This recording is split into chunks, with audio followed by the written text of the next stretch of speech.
Universidad de Sonora, en la Universidad de Quino y en la Universidad del Noroeste. Posteriormente fue nombrado jefe y maestro distinguido de la generación 92-96 de contadores públicos de la Universidad de Sonora. Ese reconocimiento le fue entregado por el gobierno del Estado, por el gobernador del Estado. Como contador público independiente, es socio fundador del despacho Castillo Encinas Asociados. Ha sido expositor, supervisor, director administrativo, y su compromiso con la comunidad lo ha llevado a ser miembro de diferentes patronatos de orden social, de beneficio social, como Bomberos de Hermosillo, y miembro del Consejo de Vinculación de la Universidad de Sonora. Él es un reconocido profesionista en el medio y es también un empresario reconocido. Actualmente es el presidente de Coparmex. Y nos acompaña también actual secretario de la sección 54, el profesor Emilio Isaac Coronado Musani. Entre sus estudios relevantes, el profesor terminó la licenciatura en Educación Telesecundaria, terminó su maestría en Administración Educativa en el Instituto Pedagógico del Posgrado de Sonora. Es alumno actualmente del doctorado en Educación del Centro de Estudios Educativos y Sindicales de esta sección 54. En la Universidad de Sonora cursó un diplomado en mediación. En el Washington Center tomó un diplomado en relaciones políticas públicas relativas a Estados Unidos. En IESA tomó un diplomado en formación de nuevos líderes sindicales. Es egresado de la primera generación. Tiene el diplomado de Administración Educativa ofrecido por la Secretaría de Educación y Cultura de este estado. Tiene un diplomado de Informática por la Universidad de Sonora. Un diplomado de Administración Pública por el Instituto de Capacitación y Desarrollo Político, y del propio Centro de Estudios de la sección 54. Tiene una especialidad en el uso de las tecnologías de información y comunicación en la educación. Su participación sindical ha sido también relevante. Ingresó a la sección 54 en 1998, ha sido representante sindical de diferentes delegado, secretario de la Coordinación Regional de Hermosillo Sur, secretario de Vivienda, que actualmente es el secretario de la sección 54. Adicionalmente ha ocupado puestos en el orden político, ha sido coordinador general de las campañas políticas a diferentes presidencias municipales y diputaciones locales. Es un hombre comprometido, igual que el resto de los panelistas, con la educación. Me parece que la diversidad de perfil de los participantes nos dará la posibilidad de contemplar perspectivas diversas en un tema que actualmente está siendo muy controvertido. ¿Qué tanto la educación está respondiendo a la necesidad de incrementar la competitividad en el país?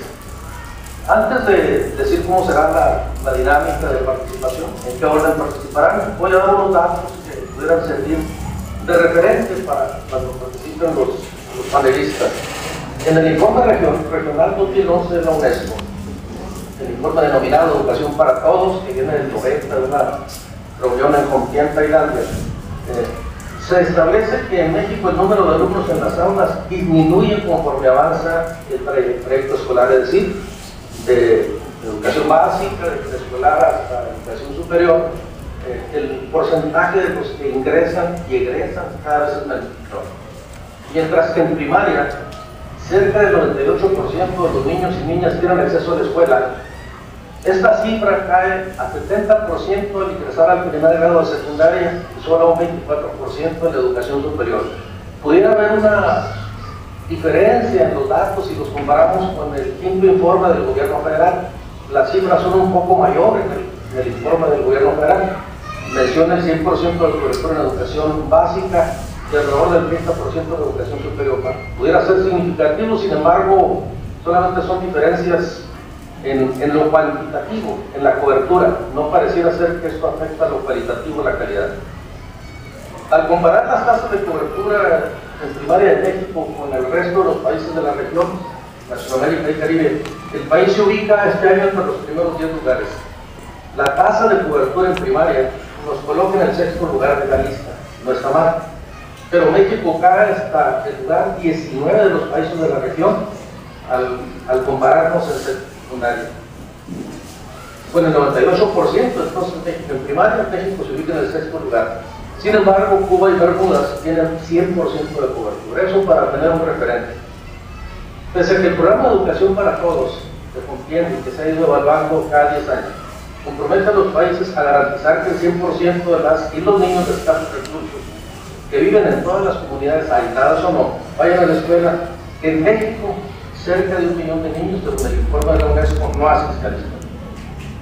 Sobre el porcentaje de personas de entre 19 y 24 años que tienen el bachillerato concluido, el informe indica que en México es del 45%, lo que lo coloca en el lugar 13 de 23 países de la región, por debajo de Chile, que tiene un porcentaje de 80%, de Venezuela con 62% y Brasil con 52%, países que curiosamente tienen menos cobertura en la educación primaria y también en la educación secundaria.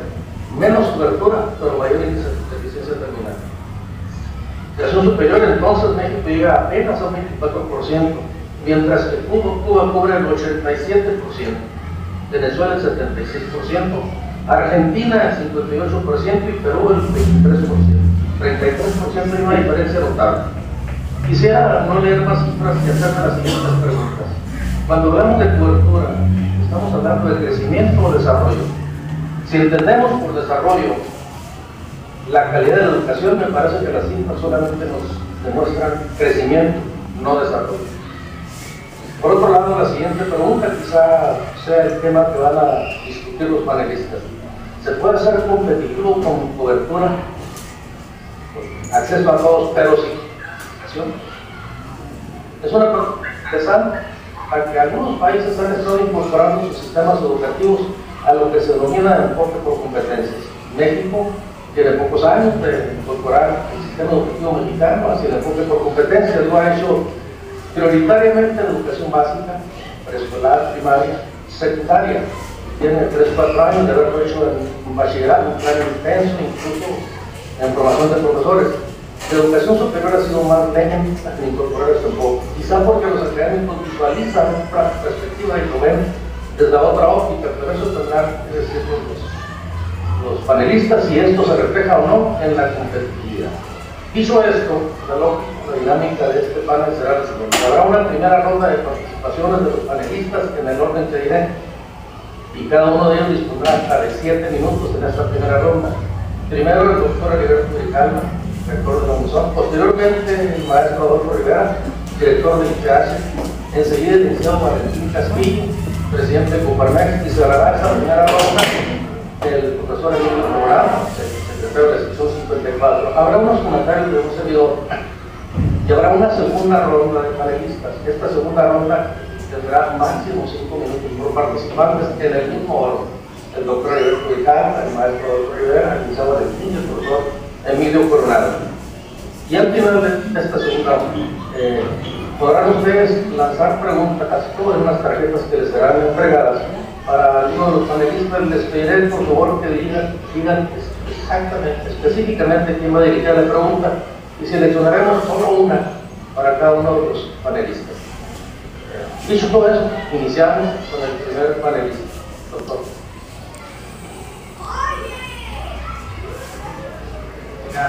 Todas y todos ustedes, yo creo que es un evento importante porque marca la preocupación de las educaciones, temas del país que nos están pidiendo, exigiendo ser más rápidos, más analíticos y mostrar mejores resultados. El tema de la competitividad y visto desde la educación es muy amplio. Voy a tratar de resumir algunos pensamientos generales de lo que consideramos nosotros que debe ser el desarrollo en los próximos años del país, si no vamos a seguir perdiendo oportunidades. Para eso voy a retomar algunas de las cosas que manejó el maestro campechano y nuestro moderador. Él hablaba ahorita de lo que invierten los países desarrollados en ciencia, en tecnología, en educación, y son números muy grandes. Pero además, algo que no mencionó y es importante recalcar porque hay una confusión.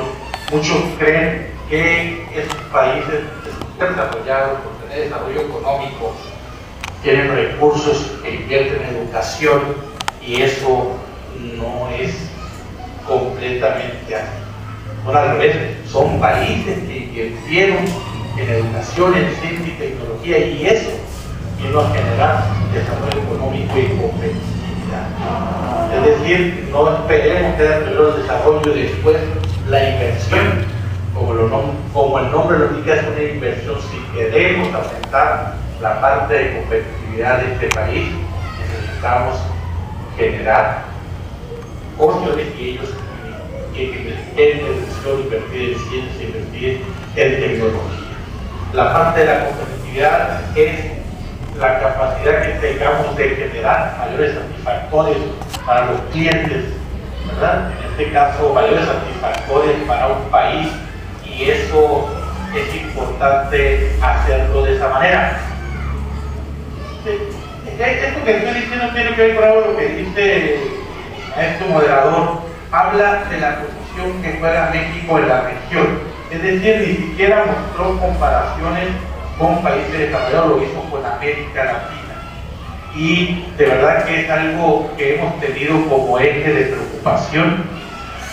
Tiene 24 ahí, se supone que la meta del sexenio es llegar a que 30 jóvenes de cada 100 puedan estar en un aula, en una institución de educación superior. Cambian las cifras, van 28, ahí van 29, pero luego resultó que éramos más millones de lo que bajó, los denominadores bajó, el porcentaje, pero etcétera. No importa tanto eso, sino que cuando nos comparamos con países del área, vemos a un Chile con un 60% de cobertura, Argentina, Brasil, que nos pueden dar una indicación también de por qué se nos han separado, porque es una realidad que los crecimientos económicos como de Brasil han aumentado, rebasado a México y superado por mucho, es parte por esa inversión que se hace en la parte de educación. En este tema, dirán ustedes, ¿cómo influye eso en la competitividad? Bueno, la competitividad está relacionada con calidad, está relacionado con servicio, está relacionado también con algo nuevo. La parte de la nueva tecnología ya se pone como algo importante para poder mejorar la competitividad. Entonces, esa serie de factores que tenemos una obligación. Yo voy a hablar desde el punto de vista de la educación. Tenemos todos los que participamos en educación, desde, así como dijo el maestro Campechano, dice que le van echando la culpa a cada uno. Estamos en la universidad, decimos de la prepa secundaria, y así parece que el problema va a estar en el seno materno, ¿no? Porque ya ahí ya no tiene a quién echarle la culpa a los demás. Es un problema compartido. Necesitamos avanzar en la calidad de la educación, y los que estamos en la educación, aquí estamos rodeados de gente que trabaja directamente en educación. Tenemos un compromiso, no sé si sea el compromiso más grande del país, pero pudiera ser el compromiso de cambiar desde el principio a todos los niveles, hacer un esfuerzo como profesionales de la educación, en lo que estemos como profesores, como directivos, como administrativos, como estemos y como actuemos en la parte de educación. Tenemos un compromiso por mejorar la calidad, que es algo que está directamente relacionado con la competitividad. Necesitamos aumentar en cantidad, pero necesitamos aumentar en calidad, porque no hay nada más inequitativo que una educación de mala calidad.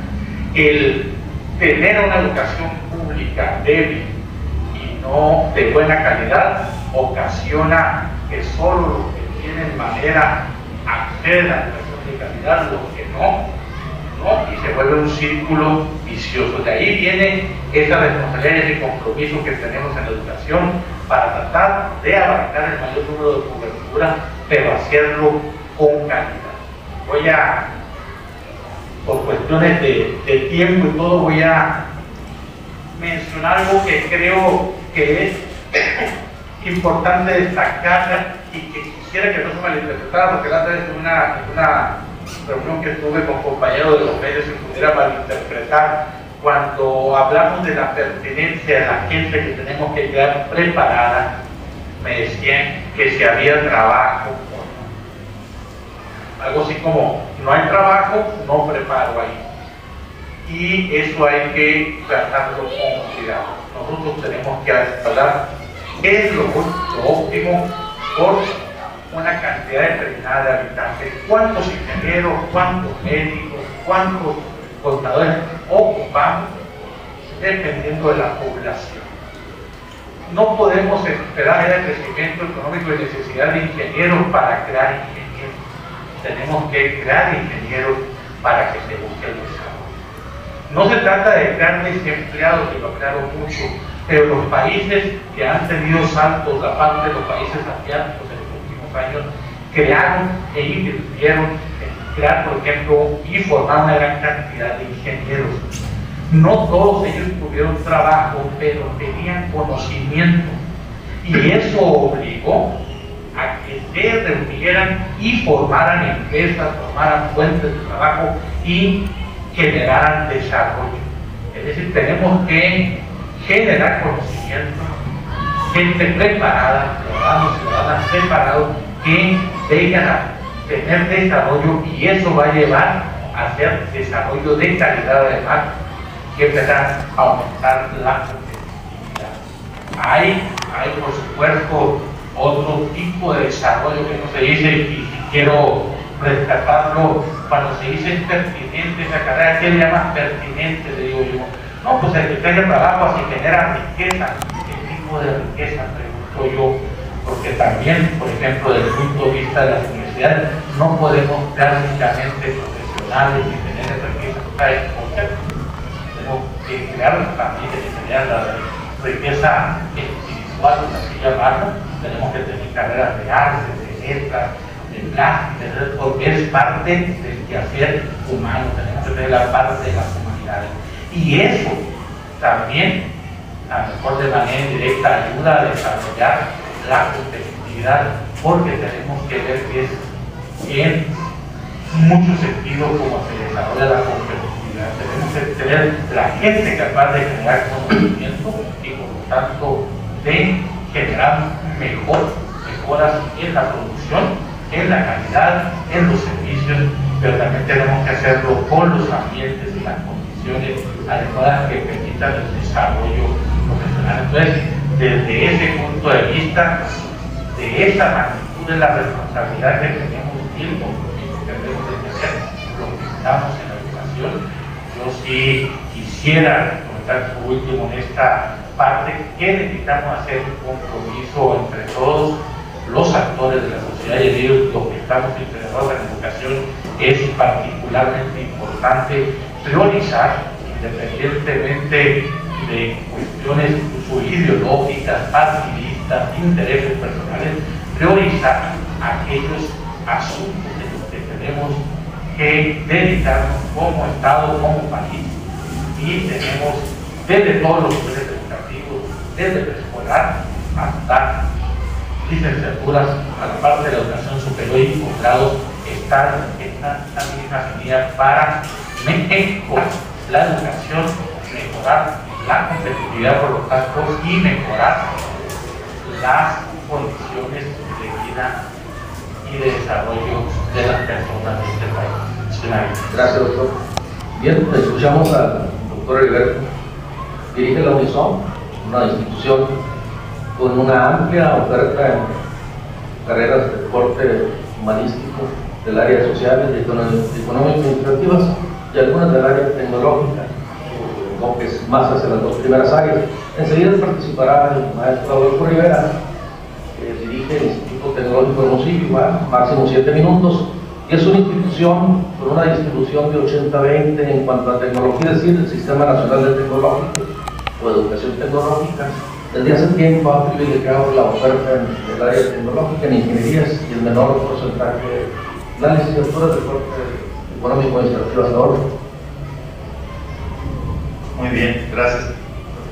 Y también un agradecimiento por la invitación a nuestras dos secciones sindicales, la 54 y la 28, para estar aquí en este importante panel y también platicando de un tema trascendente. Yo quiero empezar por manifestar que, si bien es cierto, sí hay que ver lo que nos falta, también hay que pensar que sí hemos hecho muchas cosas. Yo creo que debemos de partir exactamente del lugar en el que estamos y no como a veces muchos piensan en este país, que estamos totalmente derrotados. Yo creo, por ejemplo, y estoy convencido de ello, que somos, porque me incluyo, un grupo de profesores en todos los niveles, que día a día ponen su mayor esfuerzo por que nuestros jóvenes, nuestros niños y muchachos salgan muy bien preparados. Yo creo que eso es una fortaleza. Es una fortaleza el que estemos agrupados para conseguir objetivos comunes. También creo que existe una gran cantidad, por no decirlos todos, de jóvenes en este país que ansían prepararse y tener mejores condiciones de vida para ellos y para su familia. Creo también que existe una clase empresarial, un tipo de empresario que cree en este país y que piensa que puede hacer negocios en este país con y utilizando el talento y las capacidades de quienes aquí vivimos. Y también estoy seguro, no pensaría que algún gobierno, sea municipal, sea estatal o federal, no quisiera el desarrollo económico y social de cada una de las comunidades en las que son líderes. Tenemos pues que cada uno en su función está haciendo un esfuerzo por salir adelante en este país. Y quisiera empezar desde ahí. Sí creo que a la par se debe subsanar los déficits de cobertura que tenemos. Pero también creo que debemos de generar políticas públicas en materia de educación que nos lleven a avanzar en lo que ya tenemos. En el caso del sistema de tecnológicos, por ejemplo, el Tecnológico de Hermosillo es una institución que pertenece a un sistema de 261 tecnológicos en el país. Yo creo que esa es una fortaleza de este país. No hay estado de la República Mexicana donde no exista un tecnológico. Sonora tiene 6 federales, tiene 3 descentralizados, tiene universidades tecnológicas, la infraestructura, el sistema de trabajo está ahí. Pero entonces,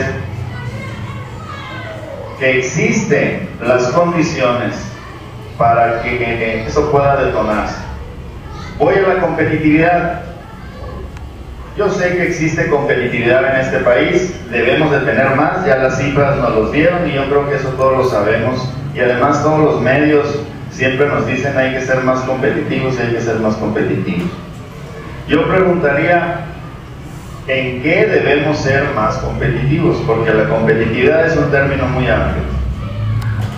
Y yo creo que ahí, como dice el maestro Grijalva, tenemos que ponernos de acuerdo todos los actores en qué debemos ser más competitivos. De aquí queremos brincar hacia allá en la competitividad, en que yo estoy seguro que en lo que debemos brincar es exactamente en el desarrollo del talento y del capital humano que en este país existe. No en otras cosas. Y allá debemos orientarnos, porque ese desarrollo de esas capacidades y competencias que bien hablaban el maestro Grijalva y el doctor Rivera, es lo que permite esa competitividad, porque además es una competitividad que va a ser difícil de alcanzar por el resto, ¿verdad? Si queremos ser competitivos en un elemento, en un factor donde fácilmente otros países nos pueden alcanzar porque es relativamente sencillo, pues entonces en realidad no estamos trabajando en la orientación que debemos. Ahí es el punto. La educación y la capacitación y el desarrollo del talento de toda la gente de este país es lo que va a permitir ese brinco en competitividad, pero además que nos va a permitir sostenerla en el corto, en el mediano y el largo plazo. ¿Qué nos falta entonces? Si vemos esas cifras, en mi opinión, nos falta coordinarnos. En mi opinión, siento que ahorita todos estamos trabajando para ser competitivos, pero cada quien en nuestro espacio. El sector público quiere ser competitivo delineando políticas públicas con una visión estrictamente de ellos. Nosotros en el sector educativo también cada institución está trabajando